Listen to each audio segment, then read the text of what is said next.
अस्सलाम वालेकुम। मेरी यूट्यूब फैमिली खुश रहें, हेल्दी रहें अपने लिए और अपनों के लिए। जी फ्रेंड्स, नवंबर की यख बस्ता रातों में हम बनाने जा रहे हैं आज बहुत मज़ेदार बीफ सीख कबाब।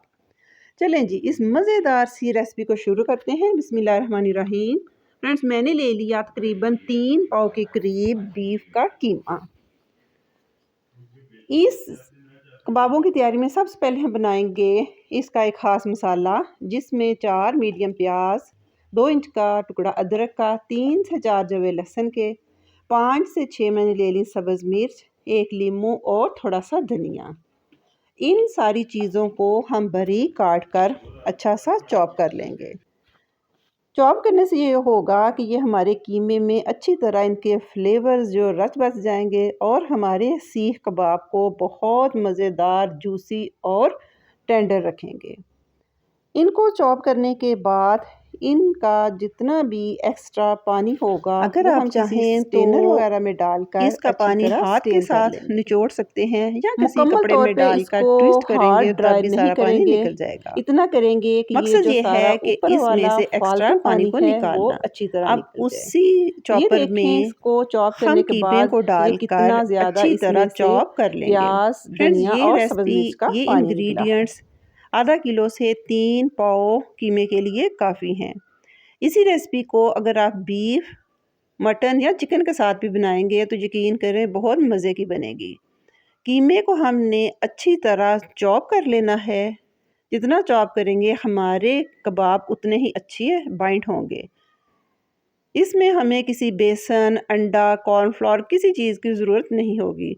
ये देखें, तकरीबन इसका जितना पानी था वो हमने निकाल लिया है, लेकिन इतना उनको हार्ड ड्राई नहीं किया कि ये बिल्कुल खुश्क हो जाए, ताकि थोड़ा सा ये जो प्याज, सब्ज़ मिर्च, अदरक, लहसुन का फ्लेवर है कबाब में आना चाहिए। अब एक लीमू लेके हम उसको स्क्वीज़ कर लेंगे।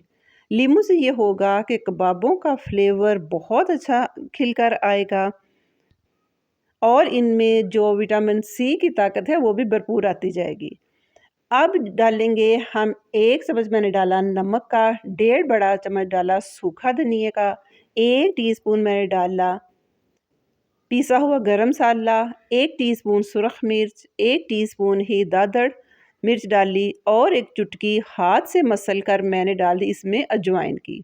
आप अजवाइन, सूखा धनिया साबुत, ज़ीरा वगैरह अपनी मर्ज़ी के मुताबिक जितनी सीजनिंग है कम या ज़्यादा कर सकते हैं। इनको हमने सारे मसालों को उसी बॉल में अच्छी तरह मिक्स किया ताकि हर जगह पे एक जैसा मसाला आए और कीमे में डालकर हम अच्छी तरह हाथों के साथ इस कीमे को मसलेंगे। अच्छे कबाब की बाइंडिंग के लिए ज़रूरी है कि जिस तरह हम आटा गूंदते हैं उसी एफर्ट के साथ इस कीमे को अच्छी तरह हम गूंद लें। अगर नहीं तो आप किसी डंडे वगैरह के साथ भी इसको कर सकते हैं। अब आप इसको आधे घंटे के लिए छोड़ दें या फ्रीज़ कर दें और ये जो लोहे की हमारे पास सीहें हैं, सलाहें हैं, इन पे अच्छी तरह हम अपने कबाबों को सीख कबाब की हम इनको शक्ल दे देंगे।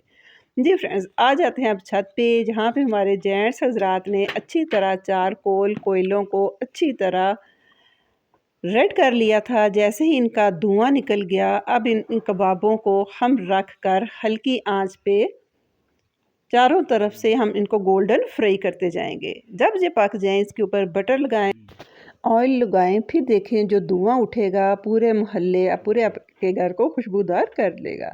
उम्मीद है फ्रेंड्स आपको ये मेरी विंटर स्पेशल की आज की रेसिपी पसंद आएगी। अगर आपको मेरी वीडियो अच्छी लगती है लाइक कीजिए, शेयर कीजिए। टेक केयर, अल्लाह हाफिज़।